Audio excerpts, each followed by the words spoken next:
Do Apocalipse, e nós glorificamos a Deus porque até aqui o Senhor tem nos mantido, nos ajudado.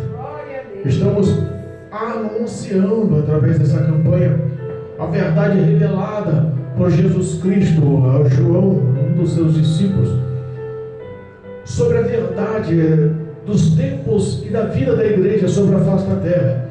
Essa campanha está no seu quarto, no seu quarto dia, e estamos na igreja de Pérgamo. Eu peço em nome de Jesus aos que estão nos acompanhando e fazendo essa campanha conosco, que vocês possam refletir e entender o como está os tempos, como estão ruins, para que possamos se aperfeiçoar em Cristo Jesus, para que com o poder da nossa dedicação, da nossa fé, possamos se encaixar nos méritos e no querer, nos estatutos, nos mandamentos do Senhor, porque vivemos dias maus, mas a graça do Senhor é sobre a tua igreja. Amém? Lembrando que essa igreja é a terceira igreja da ordem das 7 cartas, mas nós começamos a primeira igreja lá em Laodiceia, que fala justamente sobre os tempos atuais, sobre os últimos tempos. Então eu decidi começar sobre os dias atuais, para terminar na igreja de Filadélfia, que é um término com chave de ouro, que é o tempo das missões. Amém? Então, Apocalipse capítulo 2, versículo 12 em diante. Apocalipse capítulo 2, versículo 12 em diante. Nós estamos falando do tempo das igrejas. A igreja de Pérgamo mostra o tempo do imperialismo, ou o tempo imperial que a igreja sofreu sobre a face da terra. Amém? Amém. Louvado seja Deus. Aos que tiverem a possibilidade de os acompanhar com as suas Bíblias, possam, em nome de Jesus, não só presencialmente, mas também aos que estão nos acompanhando pelo canal do YouTube, em nome de Jesus, se tiver a oportunidade, faça assim, acompanhamento da leitura, para que Cristo possa abrir o seu entendimento e a graça do Senhor possa te alcançar nessa noite. Amém? Versículo 12, terceira carta à igreja de Pérgamo, versículo 12 diz: e ao anjo da igreja que está em Pérgamo escreve: isso diz aquele que tem a espada aguda de 2 fios. Eu sei as tuas obras, e onde habitas, que és onde está o trono de Satanás.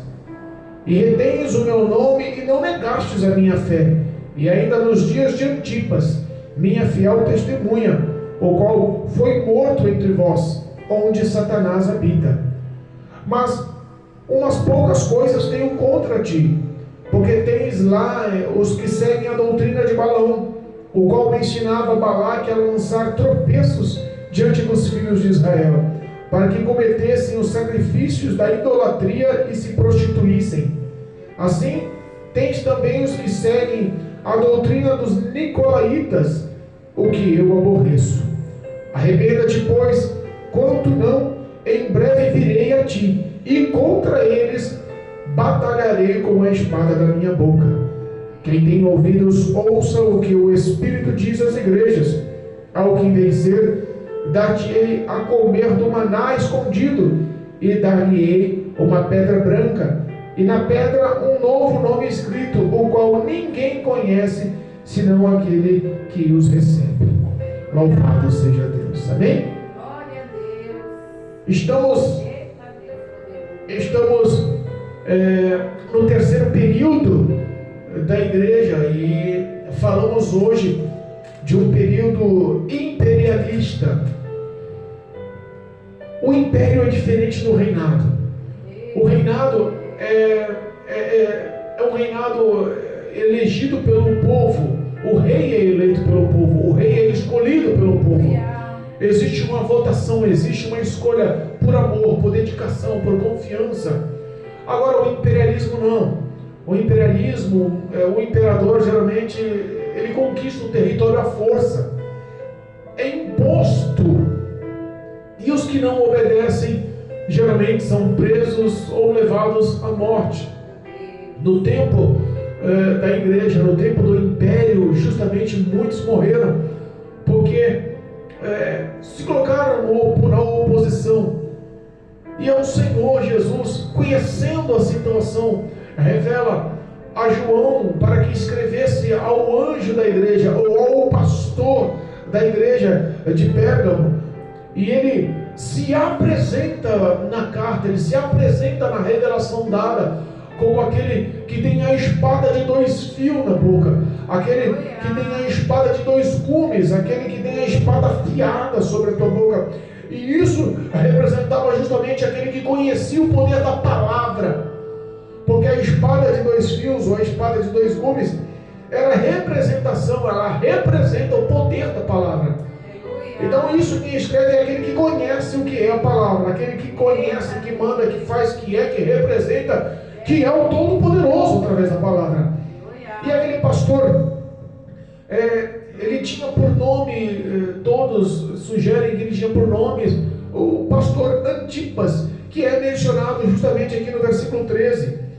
Amém? Ele fala para os da igreja, ele fala para o pastor: eu conheço as tuas obras, eu conheço o teu testemunho, eu conheço o teu andar, eu conheço os seus pensamentos, eu passeio no meio da igreja, você como pastor, como anjo da igreja, está nas minhas mãos, tudo está no comando do meu querer. Ele conhece a nossa história, e ele mostra que conhece aquela igreja, que conhece o pastor, e ele começa a enfatizar: eu sei aonde tu habitas. Ele, conhecendo a igreja, ele também conhecia o relato da cidade de Pérgamo. E a cidade de Pérgamo não era uma cidade qualquer. A história daquela cidade refletia a história da igreja, a história daquela cidade, o rito, a liturgia, o dia a dia daquela cidade demonstrava também o rito, a liturgia, a personalidade daquela igreja. O mundo e os feitos daquela época estavam penetrantes dentro daquela igreja. E a Bíblia nos fala que o Senhor começa a revelar aquele pastor, começa a expressar o que estava acontecendo e começa a admoestá-lo, a repreendê-lo. Existe os seus feitos e ele mostra que os feitos são bons, mas ele também tem coisas contra. A ação daquela cidade estava influenciando demais a igreja. Quando ele fala: eu conheço as tuas obras e eu sei que tu não me negastes o meu nome, não negastes a fé, mesmo sabendo onde vocês habitam, mesmo sabendo onde é a igreja, mesmo sabendo qual é a cidade. Imagina que você fosse implantar uma igreja no terreno do inimigo.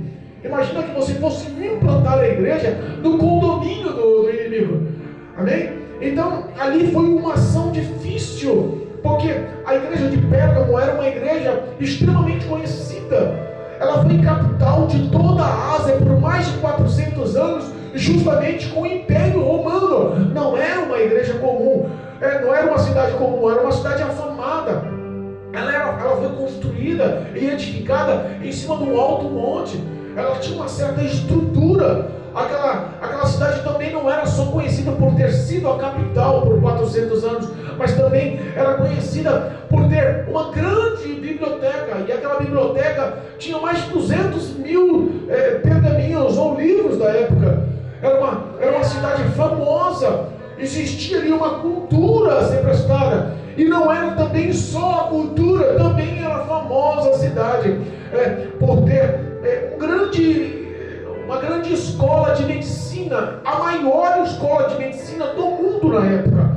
Então era uma cidade especial, era uma cidade influenciadora. Quando se pensava em cura, se pensava na cidade de Pérgamo. Quando se pensava em lutar contra a doença e conquistar a sua cura, se pensava na cidade de Pérgamo. Da mesma forma, quando falamos da cidade de Laodiceia, que lembrávamos de todos que pensavam da cura dos seus olhos, de tratamento das vistas, lembrava-se da cidade de Laodiceia, porque ali existia uma grande clínica oftalmológica. Aqui a mesma coisa, na cidade de Pérgamo, ela era conhecida por ter o maior centro de ensinamento de medicina sobre todos os tempos, sobre toda a terra na época.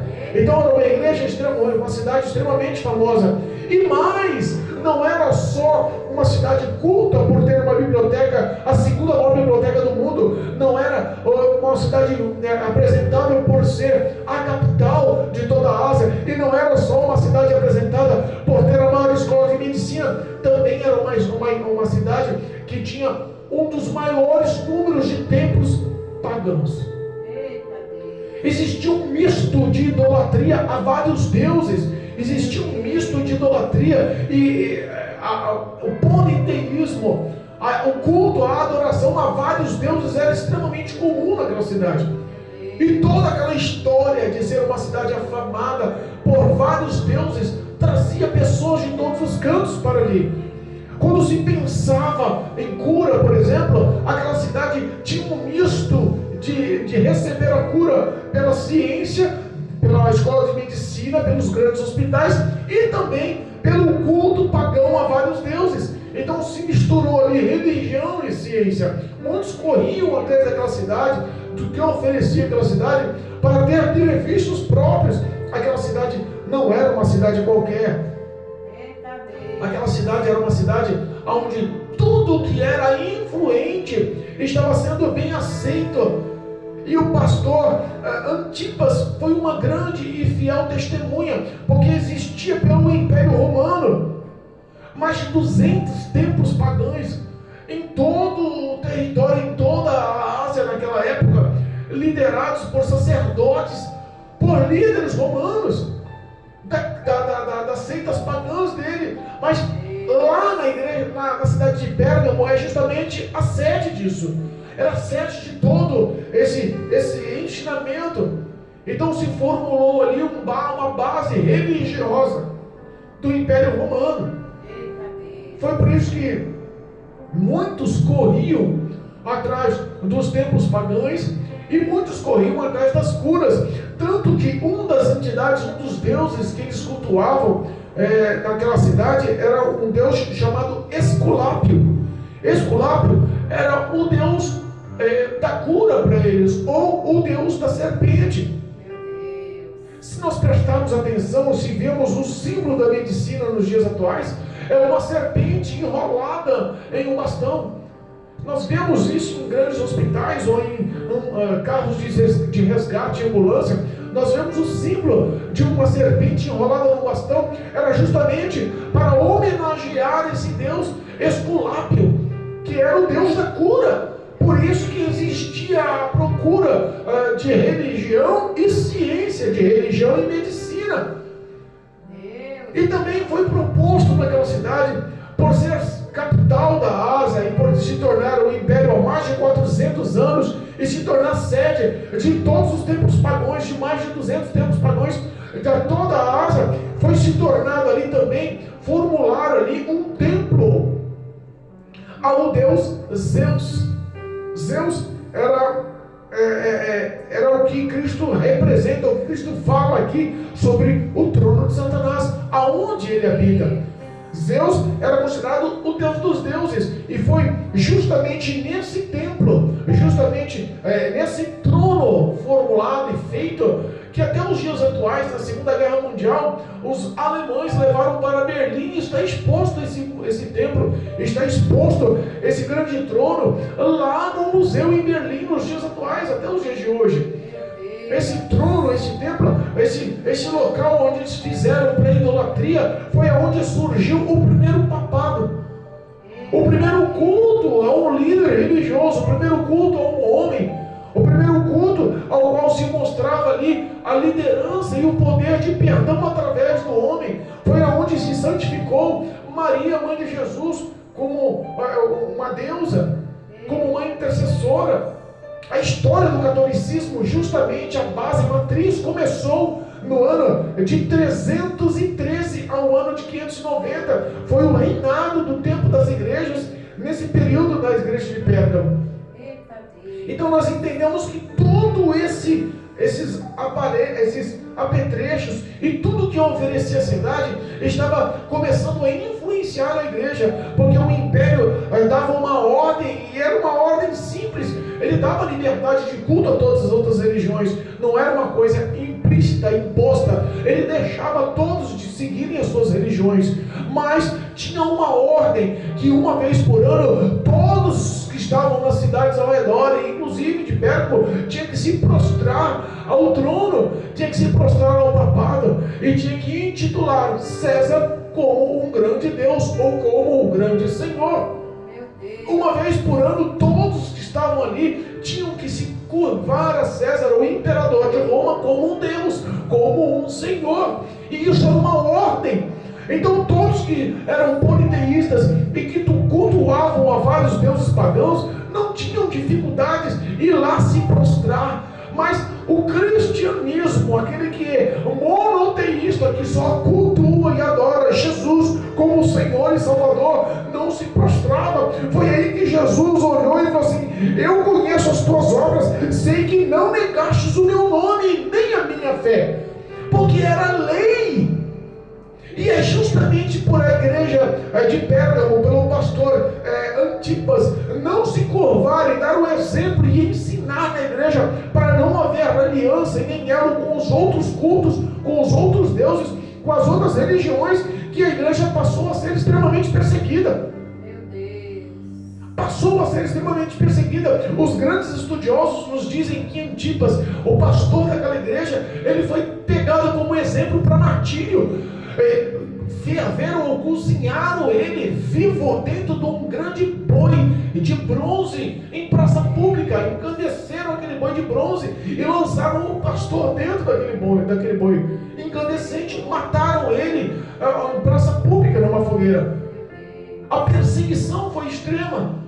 Mas eles não negaram o nome de Jesus, também não negaram a fé em Cristo. Repara que mesmo que aquela cidade oferecesse todo tipo de situação para influência, existiam fiéis dentro daquela igreja. Existiam homens e mulheres que tinham aliança com o Senhor. Mas Deus mostrava os bons feitos, mas também falava: tenho contra ti. Porque dentro da igreja existiam as pessoas que seguiam os feitos ou os ensinamentos de Balaão. Balaão foi quem ensinou o Balaque, o rei, a lançar todo tipo de maldição e todo tipo de pedra de tropeço contra o povo de Israel, para barrar e parar o povo de Israel em suas conquistas, em toda a proclamação de promessa que o Todo-Poderoso tinha feito ao povo escolhido, ao povo de Israel. Balaão foi aquele que começou a instituir o alimento de outros deuses, consagrado a demônios, a outros deuses, para que o povo de Israel se alimentasse. E nisso as maldições surgiram, o povo se enfraqueceu e começou a prostituir-se. Quando a Bíblia fala que ele começou a oferecer alimentos consagrados e o povo começou a participar dos alimentos e a se prostituir, não era o ato físico da prostituição, mas era o ato espiritual da prostituição, de negar como noiva do Cordeiro, como escolhida, como povo eleito, a adoração ao seu Deus, e se prostituir, indo se envolver e se relacionar com a idolatria e a prostração a outros deuses. E Deus nos fala também que aquele povo, entre o povo da igreja, entre os que habitavam na igreja, entre os que estavam na igreja, entre os fiéis, também tinha aqueles que seguiam a doutrina dos nicolaítas. Mais uma vez, uma doutrina demoníaca que pegava os grandes, os sacerdotes, os líderes, os obreiros, vamos pôr assim, da igreja, e instituía-se como doutrina que a relação sexual, a relação pornográfica, o adultério, todos os prazeres carnais não influenciariam a vida religiosa, o relacionamento com Deus, o relacionamento com Cristo, que aquilo não afetaria. E Deus aborrecia, não aceitava, não concordava. E nós entendemos todas as ações, e Deus nos fala que o homem tinha que se arrepender. Os que estavam na igreja, seguindo a doutrina de estar barrando os projetos e os sonhos de Deus para o povo escolhido, lançando maldições, se curvando a outros deuses, ou vivendo uma vida de satisfação carnais e prazeres sexuais, sem nenhum tipo de doutrina, ilícito à vontade, achando que a vida deles estava bem com Deus. Deus mostra para aquela igreja, para aquele pastor, essa carta, e fala: vocês têm que se arrepender. Arrependa-se, porque senão eu vou vir contra vocês, e eu, com a espada da minha palavra, eu vou combater a todos que agem dessa forma. Aleluia. Agora nós vamos tentar lançar essa história, a história da igreja de Pérgamo, para os tempos atuais. a introdução e o entendimento ao que aconteceram a uma cidade tão grande, tão importante, pode tentar fazer-se uma análise do que passa a igreja nos dias atuais. O que eu chamo a atenção é que em todas as cartas, as 7 cartas do Apocalipse, as 7 cartas escritas por João, narradas pelo próprio Cristo, em todas, no último versículo ele diz: quem tem ouvidos, ouça o que o Espírito diz às igrejas. Tem um plural aí. Não é a igreja de Pérgamo, não é a igreja de Esmirna, não é a igreja de Éfeso, não é a igreja de Sardes, não é a igreja, é as igrejas. Porque todas as ações e todas as dificuldades que pastores passavam em todas as cidades, em todas as 7 igrejas, em todos os anjos que estavam nas mãos poderosas do Senhor, ao qual Deus caminhava em todas as 7 igrejas, em todos os tempos, desde o ano de Cristo até os dias atuais, ele especifica que a opressão e a dificuldade e que a luta era a mesma de todas, influenciando a destruição e o relacionamento do homem para com Deus, tentando eliminar. E lembramos que é o tempo do imperialismo. Existia um grande risco, sim, daquelas pessoas que se focassem em Cristo serem mortas, virarem mártires, porque eles viam de um tempo até o ano 312, do ano 100 ao ano 312, de um tempo de mártires, onde os imperadores matavam em arenas públicas e punham tochas humanas queimadas porque assumiu o cristianismo e a fé. Eles vinham de um tempo e isso já lhe causava um certo temor, mas a Bíblia fala que eles não negavam a fé, mas toleravam. Mas tenho poucas coisas contra ti, porque tens lá os que seguem, em algumas palavras, algumas edições dizem, os que toleram a doutrina de Balaão. O que é a doutrina de Balaão hoje? Lá ele influenciava pelos alimentos consagrados a outros deuses, para que todo o povo de Israel consumisse e comesse. Quando você come alguma coisa consagrada a demônios, você acha que aquilo que entra no teu organismo vai fazer bem ou vai fazer mal? E o que está sendo consagrado hoje pelo mundo, que está sendo empurrado a garganta abaixo da igreja nos dias atuais? Está sendo empurrado a garganta abaixo dos líderes atuais, está sendo empurrado a garganta abaixo dos pastores atuais, porque o mundo está tentando lançar todo tipo de envolvimento, todo tipo de pressão e todo tipo de prazer, para que o culto de idolatria a outros deuses focassem dentro da igreja. Isso está sendo diferente nos dias atuais? Não. Nos dias atuais também não está sendo, porque nós vemos que pessoas estão idolatrando outras pessoas. Hoje nós vemos que as pessoas estão idolatrando os costumes. Hoje é o tempo da hipergraça. Fala, é uma nova moda que está surgindo agora, não é a graça de Deus, é a hipergraça de Deus. Fazendo que os olhos do Senhor, fazendo que os olhos do Salvador camuflem e não vejam o acúmulo de pecados, que tolerem os pecados. É o que está se pregando nos dias atuais. É o que Balaão estava ensinando a Balaque. Lança alimentos, alimentos oferecidos, que eles vão acabar se alimentando, vão acabar seguindo, vão acabar idolatrando. Hoje as músicas do mundo estão influenciando os hinos dentro da igreja.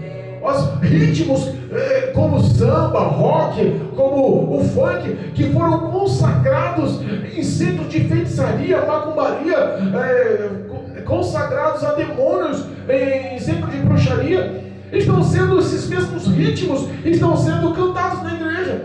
Estão mudando as letras, mas o ritmo, a harmonia, a melodia daquilo ali que foi consagrado a demônios está sendo entoado na igreja, escutando só a letra. Sabe? Tolerando a influência dentro da igreja, tolerando a idolatria e o culto a outros deuses dentro da igreja. Nós estamos falando de música, mas também podemos falar de vestes. Pessoas não querem mais limites, não querem mais saber o que é vestir uma roupa santa, o que é se apresentar a Deus aprovado de forma irrepreensível. Eu visto do jeito que eu quiser. Pois é, a Bíblia não condena, mas a Bíblia nos ensina a andar em santidade. As pessoas estão se sensualizando e não admitem mais a repreensão, o culto ao homossexualismo. Hoje igrejas estão aceitando esse perfil e a Bíblia condena, mas já estão introduzindo, dizendo que são igrejas cristãs. O culto ao aborto, pessoas que estão aprovando dentro das igrejas o ato do aborto, dizendo que se não é aceito, que Deus... O mundo está tentando influenciar a vida do crente, tentando influenciar, mas existe uma ação sobrenatural da parte de Deus que ainda mostra os fiéis. A Bíblia nos ensina que no meio das ovelhas existe sim lobos. Mas nós temos que ter o perfil do discernimento, da autoanálise para saber o que é certo e para saber o que é errado. A presença do Todo-Poderoso mostra-nos uma verdade, e essa verdade ela não é mudada, é a palavra de Deus, é a vontade de Deus. Pessoas que estão andando aí com uma aceitação tão simples, tão já acertada sobre o divórcio na igreja. A Bíblia nos ensina a lutar pelo casamento, lutar pelas famílias, lutar pelos cônjuges. O projeto do diabo é destruir famílias e o divórcio é a principal ferramenta. Ah, não concordou, divorcia. Ah, não bateu o gênio, divorcia. Ah, não, só pensa em trabalhar, divorcia. Ah, só pensa em lazer, divorcia. As pessoas não estão lutando mais para os seus casamentos, não estão se doando mais, não querem mais se esforçar. Hoje qualquer empecilho divorcia, e isso está sendo aceitável na igreja. Nós vemos tantas ações que estão influenciando, e é justamente essa influência que nos tempos da igreja de Pérgamo era intitulado como a doutrina de Balaão. Nós podemos influenciar que Balaão também foi corrompido pelo dinheiro. Balaão foi pago com ouro, Balaão foi pago com valores, e as pessoas hoje estão se vendendo. As pessoas estão se vendendo. Você quer ser querido na igreja, é você todos os meses levar uma quantidade de dinheiro, sendo a maior quantidade de dinheiro entre todos os dizimistas. Você, geralmente as pessoas que entregam dízimos altos são acolhidos nos braços por pastores corruptos que seguem doutrinas de Balaão. Existem lobos no meio das ovelhas, e essa é uma verdade. Pastores que só estão a fim de usufruir da gordura das ovelhas, que não estão a fim de dar a sua vida pelas ovelhas, de se doar pelas ovelhas, mas estão a fim de tomar proveitos. Doutrina de Balaão, fazendo as pessoas cultuar a outros deuses, se prostituírem. O nome, o significado do nome Pérgamo representa casamento.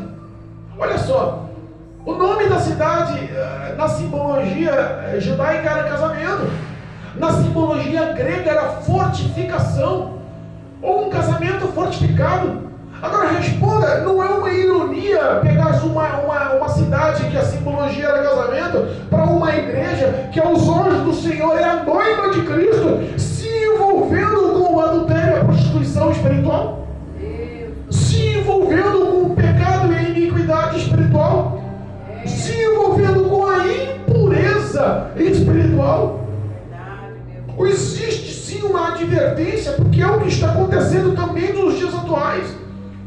Os nicolaítas eram uma seita que influenciava sacerdotes. Hoje essa seita continua agindo nas igrejas atualmente da mesma forma. Pastores, pregadores, bispos, apóstolos, levitas, cantores, cantoras. Nós vemos grandes eventos sendo realizados, e no fim dos eventos pessoas se reúnem em barzinhos, se reúnem em salão de hotéis, se reúnem em alguma sala especial para viver a prática do adultério, a prática da pornografia, a prática da prostituição. Ainda existe a influência dos nicolaítas nos dias atuais, e Deus tem desmascarado muitos. Pessoas que estão glorificando e pregando e cantando, e qualquer um que olha para essas pessoas dizem, são pessoas santas, pessoas que têm a Porque pessoas que estão na presença de Deus, mas não vivem nisso. Pessoas que quando pregam uma palavra, você fala, aquele homem é homem de Deus, aquela mulher é mulher de Deus.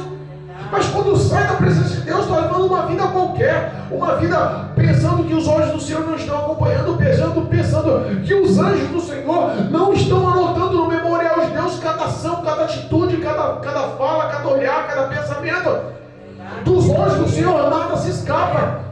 E o projeto dessa seita dos Nicolaítas na igreja de Pérgamo não era influenciar a nave da igreja, mas era influenciar os líderes da igreja. Porque se cai o líder, se cai o pastor, se entra no adultério, as ovelhas se dissipam. Se o pastor se perde, as igrejas se perdem. E é o que está acontecendo: pastores caindo no adultério, pastores engravidando membros. É o que está acontecendo nos dias atuais, escândalos em cima de escândalos. Tem um grande evento no sul do país acontecendo, de pessoas que estão indo pregar num evento extremamente conhecido, que acontece todo ano, mas prostitutas circulam em cima do altar, entregando números de telefone, marcando encontros com pastores, líderes e pregadores do evangelho em cima do altar. Isso é uma vergonha, mas infelizmente é as mesmas ações demoníacas que estavam acontecendo lá na igreja de Pérgamo, continuam acontecendo nas igrejas atualmente. Pessoas que estão vivendo a doutrina de ser pago para ser profeta, como Balaão estava sendo pago para lançar tropeço no povo de Israel, e se envolveu com a ganância, com os valores do ouro. Pessoas que nos dias atuais vivem a mesma coisa, não ganham o seu salário com o trabalho das suas mãos, com o suor do seu rosto, para benefício e para ajudar o próximo. Porque todas as vezes que nós prosperamos, o intuito do Senhor em nos prosperar é que nós sejamos canal de bênção e possamos honrar e abençoar os necessitados, se pondo no papel de quem está precisando. Mas os que seguem a doutrina de Balaão estão fazendo a prática oposta. As pessoas que estão congregando em suas igrejas, às vezes estão com o sapato furado no pé, às vezes tem a condução para ir para a igreja, mas volta a pé para casa porque não tem dinheiro de condução, às vezes não tem como pagar uma conta de água, de luz, está sem o gás na casa, está com os seus débitos e o alimento em atraso, não tem nem o que comer à mesa, não tem como sustentar os filhos. Mas os grandes líderes e pastores estão andando com carros importados, estão andando em helicópteros, estão vivendo em triplex, vivendo uma vida de valores, e não se pensam em falar, em doar o que tem, mas pensam em arrancar do pobre para enriquecer. Toda essa doutrina mística de culto a outros deuses está sendo simbolizada ao embaraço e ao enlaço, ao envolvimento do pecado e da oferta que o diabo traz do mundo para dentro das igrejas. Hoje o mundo está gritando, a carne está gritando, o pecado está gritando, e não se pode mais pregar contra o pecado, não se pode mais influenciar o homem a viver a santidade, porque se você confrontar e mostrar o pecado da pessoa, ela faz um escarcéu, revolta toda a igreja contra você, sai da igreja e leva todos os membros da igreja. E intitulam você como um pastor duro que prega a palavra de uma forma ríspida. Eu fico pensando, se o pastor que protesta contra o pecado é tido como um mau pastor, eu imagino o que Jesus disse aqui, versículo 16: arrepende-te, pois, quando não, eu em breve virei a ti, e contra eles batalharei com a espada da minha boca. Eu fui entender o que representa a batalha da boca do Senhor, a espada da boca do Senhor, a guerra que o Senhor vai falar contra eles. E encontrei lá em 2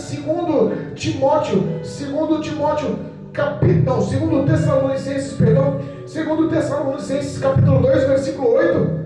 Olha o que diz, olha o que representa o sopro da boca, o poder da espada da boca do Senhor. 2 Tessalonicenses capítulo 2, versículo 8. E então será revelado o iníquo a quem o Senhor desfará pelo sopro da sua boca e aniquilará pelo esplendor da sua vinda. O iníquo é todos aqueles que vivem a prática da iniquidade. Quando Deus fala aqui através da sua palavra que Ele virá e com os, olha, e contra ti batalharei com a espada da minha boca. Existe o aniquilar da parte de Deus. Meu Deus.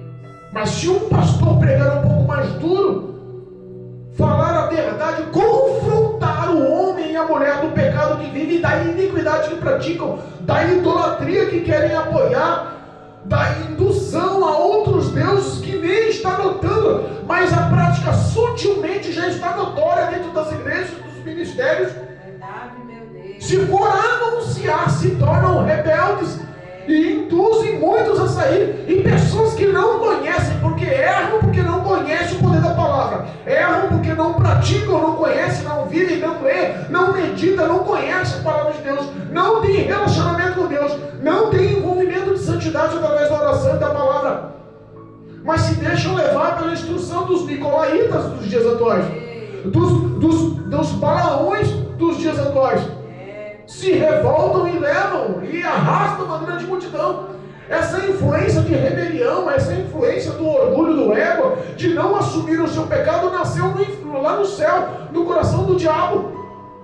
Arrastou um terço dos anjos, manipulando e influenciando todos contra o Senhor Deus Todo-Poderoso. Mas a Bíblia fala que de lá foi lançado no abismo.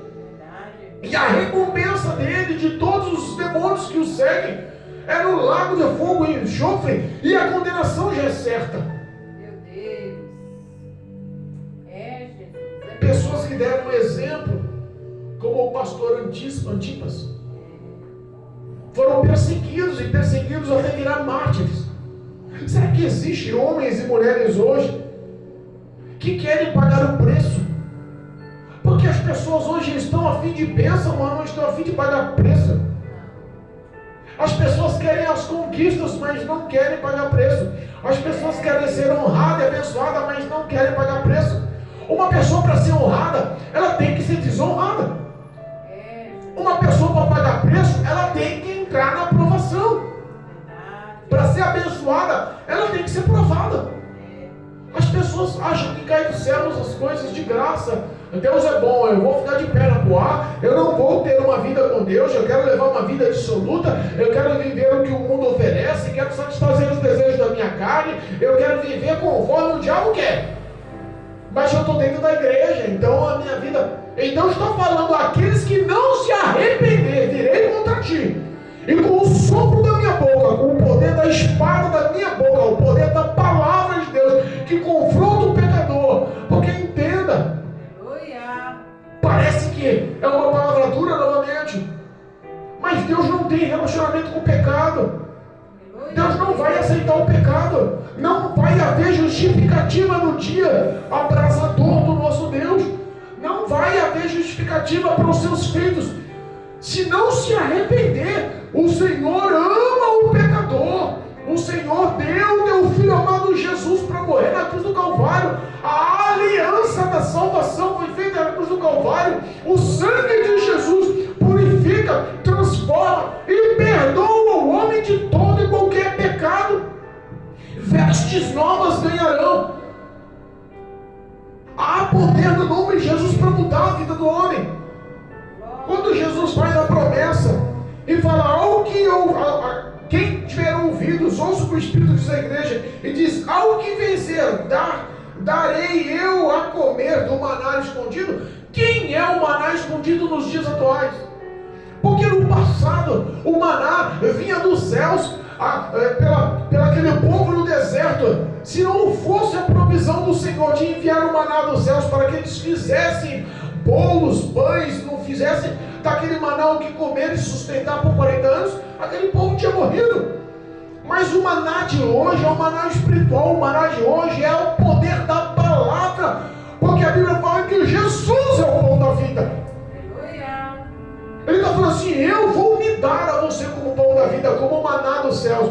Eu vou me apresentar a você como Salvador, como teu sustento, como teu alimento, como tua estrutura, como tua fortaleza. Ao que vencer, ao que se arrepender, ao que denunciar o pecado, ao que abandonar o pecado, ao que pedir a purificação, a santificação, aquele que se redimir, aquele que procurar a minha face em espírito e em verdade, eu vos serei como pão, como alimento, como maná dos céus. Ele diz também, e dar-lhe-ei uma pedra branca, e na pedra um novo nome escrito, ao qual ninguém conhece, senão o que recebe. O que representa essa pedra branca? O que representa este nome branco, este nome escrito na pedra branca? O que representa? Que aquele que recebe essa pedra branca, que é a recompensa do Senhor, recebe também um novo nome, uma nova identidade, um novo caráter, uma nova vida justa, reta, íntegra, aprovada por Deus, irrepreensível aos olhos de Deus. O homem precisa entender que se o Senhor está cobrando, é porque Ele sabe que você pode vencer. Ele não lhe dá uma cruz pesada o suficiente que você vai parar no meio do caminho. Para no meio do caminho, porque a cruz se sobrecarrega, porque as ações de pecado e iniquidade te isolam da graça do Senhor. Mas o Senhor hoje te chama, arrependa-te, ao que vencer, dar-te uma nova identidade. Ao que vencer, serei eu um novo sustento. Ao que vencer, darei uma nova justificativa ao Senhor. Porque o homem no pecado não é justificado, mas o homem arrependido que abandona e que se entrega ao Senhor é justificado. Recebe sim uma nova identidade aos olhos do Senhor. Aquele povo tinha tudo para se entregar ao mundo, para se entregar aos prazeres, porque aquela igreja era perseguida. O pastor Antipas era um exemplo vivo. Ele não correu da perseguição, ele não negou a fé, mas toleravam dentro da igreja. Hoje os ministérios estão tolerando da mesma forma, tolerando a doutrina de idolatria e de prostituição, tolerando o ato da prostituição dentro da igreja, tolerando o ato da pornografia dentro da igreja. Infelizmente, o sexo livre se tornou uma ação comum. Jovens de mocidade, jovens líderes, pastores de muitos anos na igreja, bispos, evangelistas, apóstolos. Os títulos não isentam o homem das oferendas e das ofertas, das maldições e dos dardos diabólicos que estão destruindo a santidade do local santo dos santos dentro da igreja. As pessoas se misturaram e nós sabíamos que no fim do tempo muitos se apostatarão da fé, muitos vão se apagar na fé, muitos vão morrer na fé. Cristo está abrindo os olhos aqui. Existe sim uma influência de Balaão dentro das igrejas. Tem muito Balaque que está pagando aí, tem muito Balaque que está pondo ouro no bolso de pastores. Tem muito que estão se envolvendo. Essas igrejas de templo, de escura, preta por dentro da igreja, que estão se deixando levar pelo modismo. Existe uma influência tão grande do pecado dentro da igreja, que até os artistas do mundo pagão, do mundo de erro, de pecado, que não tem relacionamento com o Espírito Santo ou com Cristo Jesus, estão tentando influenciar a igreja com os seus palpites, com os seus pensamentos, com os seus valores ímpios, iníquos. Pessoas famosas que estão querendo reescrever a Bíblia, querendo colocar a sua personalidade, os seus pensamentos, o seu ego dentro da Bíblia, querendo modelar o Evangelho de Cristo para as suas adaptações, para os seus próprios valores e prazeres. E isso está acontecendo. Quantas igrejas pagãs tinham dentro daquela cidade de Pérgamo? estavam entrando naquela cidade procurando a cura das igrejas pagãs, daquela medicina que se relacionou à ciência com a religiosidade, e é isso que intitula muitas das vezes as situações que nós vemos hoje. A origem de muita gente idolatrando o que a gente vê hoje. Outros deuses, outros santos, outros nomes, beatificando, santificando pessoas como deuses e como instrumentos de salvação. E a Bíblia nos ensina que o único caminho, a única verdade e a vida é Jesus Cristo, e é através dele que o homem irá até Deus. Não há salvação fora de Cristo. Não há intercessão fora de Cristo. Não há quem te leve ao caminho estreito, à porta estreita, à presença de Deus, se não for Cristo. Não há quem tome em suas mãos e te guie, se não for a presença de Cristo na vida do homem.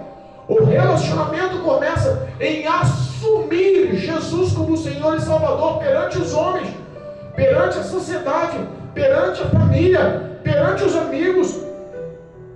Quando o homem se relaciona com Deus, o testemunho de vida dele tem que mudar.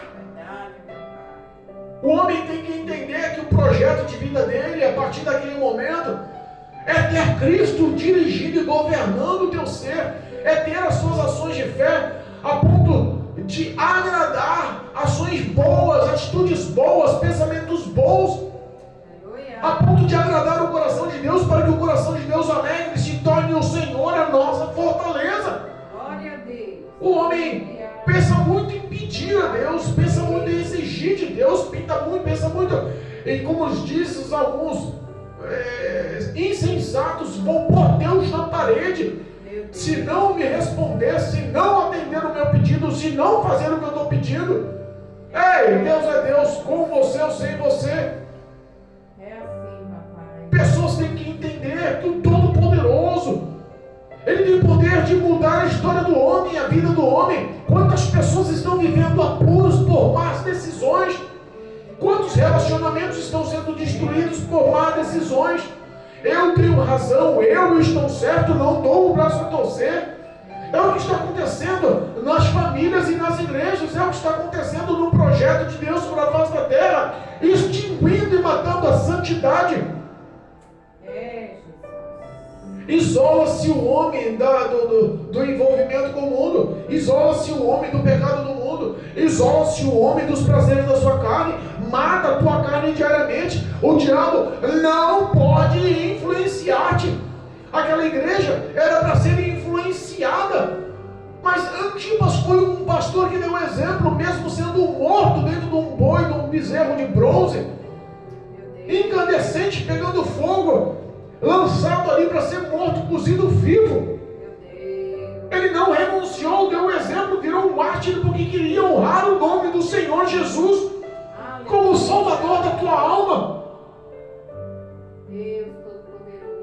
Em nome de Jesus, vença o mal com o bem. Em nome de Jesus, renuncie o teu orgulho, o teu ego, os teus prazeres. Em nome de Jesus, aprenda a renunciar-se e a se entregar embaixo das poderosas mãos de Deus através da humilhação, através da oração. No devido tempo o Senhor te exalta, no devido tempo o Senhor te levanta, no devido tempo o Senhor mostra o projeto e o querer dele na sua vida, mas ele precisa do início através da renúncia do pecado, da iniquidade. Glória a Deus. Porque quando ele fala que virei e batalharei com o poder da espada da boca, eu imagino quanta surpresa vai haver nessa batalha no dia do juízo final. Apóstolos que batem no peito aí, intitulados como homens de Deus, que estão cobrando por profecias, cantoras, pregadoras, que estão cobrando em dólar. Não, para mim cantar um hino é R$4.000, para mim pregar numa igreja é $5.000. O pecado está envolvendo no dia do juízo de Deus muita surpresa. Quem aquela pregadora, meu Deus do céu, foi para o inferno? Não é possível que ela não entrou no céu. Quem aquele cantor, aquele levita, aquele arrepiava, mas cadê ele aqui? Apartai-vos de mim, vós que praticais a iniquidade, que vivem no erro, na prática oculta, sem mais temor e arrependimento, achando que os olhos do Senhor não estão vendo. Mas o Senhor insiste em dizer: não tem envolvimento com o iníquo, com a iniquidade não tem prazer. Verdade, meu Deus. O dia do acerto de contas virá. Aquela igreja tinha toda a esperança de vencer. Toleravam o que era errado na igreja. Tinha alguns da igreja que estavam vivendo a doutrina de Balaão, seguindo a doutrina dos nicolaítas. Mas existiam homens e mulheres focados em Cristo, em honrar o nome de Jesus e em seguir com o exemplo Cristo como testemunho. Tinha homens e mulheres que queriam virar mártires, mesmo no território do inimigo. Tinha homens e mulheres que, mesmo no local que foi intitulado Trono de Satanás, que começou a origem de toda a malignidade romana, de todo o império satânico até os dias atuais. Aquela cidade era como uma meretriz, que em Apocalipse nos ensina que se levanta do mar. A meretriz que estava enraizada na igreja de Pérgamo, a idolatria e o culto a deuses, a outros deuses pagãos, a demônios. É a mesma meretriz que está tentando influenciar a noiva santa, irrepreensível, de boas obras, lavada e remida no sangue do Cordeiro, está tentando influenciar a noiva do Cordeiro para que não haja casamento, para que ela se apresente de forma qualquer. O diabo quer se vingar de Deus através da sua vida. O diabo quer matar, roubar e destruir você, não é só por destruir você, mas ele quer magoar, destruir os sonhos de Deus, acabar com o projeto de Deus, pelo amor de Deus na sua vida. O projeto do diabo é se vingar de Deus através de você. Mas a Bíblia nos ensina que existem homens e mulheres querendo sim viver a vida de santidade, querendo sim viver a vida em paz com todos, querendo sim viver a vida irrepreensível, querendo sim viver a vida de boas obras, querendo sim viver a prática do amor, querendo sim seguir a Cristo e o exemplo de Cristo como Senhor, como base da vida dele, querem imitar os passos de Cristo. Tem pessoas fiéis sim, que guardam as palavras do Senhor, que vivem os mandamentos do Senhor. Ande no caminho estreito em o nome de Jesus. Não permita que todo o embaraço do pecado do mundo faça parte da tua história com Deus. Deus Todo-Poderoso. O Espírito Santo quer te dar uma nova identidade. Eita Deus. A porta da graça está aberta ainda. O Espírito Santo quer modelar o teu caráter. Esse caráter egoísta, orgulhoso, esse caráter de pecado, de vícios, esse caráter de ira, de avareza, esse caráter prostituto. O Espírito Santo quer modelar um caráter de um homem reto, íntegro, temente a Deus, caráter de homem que se desvia do mal, que quer viver a santidade e a verdade em Cristo Jesus, que quer caminhar para o céu em espírito e em verdade, que quer ser canal de bênção na prática do amor e da caridade ao próximo. O Espírito Santo te convida hoje a ter relacionamento com Ele. Em nome de Jesus, abra o teu coração, peça a presença de Deus para modelar a tua vida. Em nome de Jesus, não perca a oportunidade. O dia de hoje é o mais importante na tua história. Lá no lar onde você esteja, no trabalho onde você esteja, eu não sei onde você está, se é manhã, tarde ou noite, mas eu peço que o Espírito Santo batendo no teu coração, você abra o teu coração agora. Aleluia. E clame pelo socorro de Cristo. Clame com urgência que o Espírito Santo domine o teu coração, viva em paz contigo, limpe toda raiz de pecado e de iniquidade do teu coração, da tua história, e faça de você um novo homem, uma nova mulher em Cristo Jesus, salva no Cordeiro vivo em Cristo Jesus. Eu entrego a tua vida nas mãos do Senhor por fé e declaro a tua salvação em nome de Jesus. Em nome de Jesus.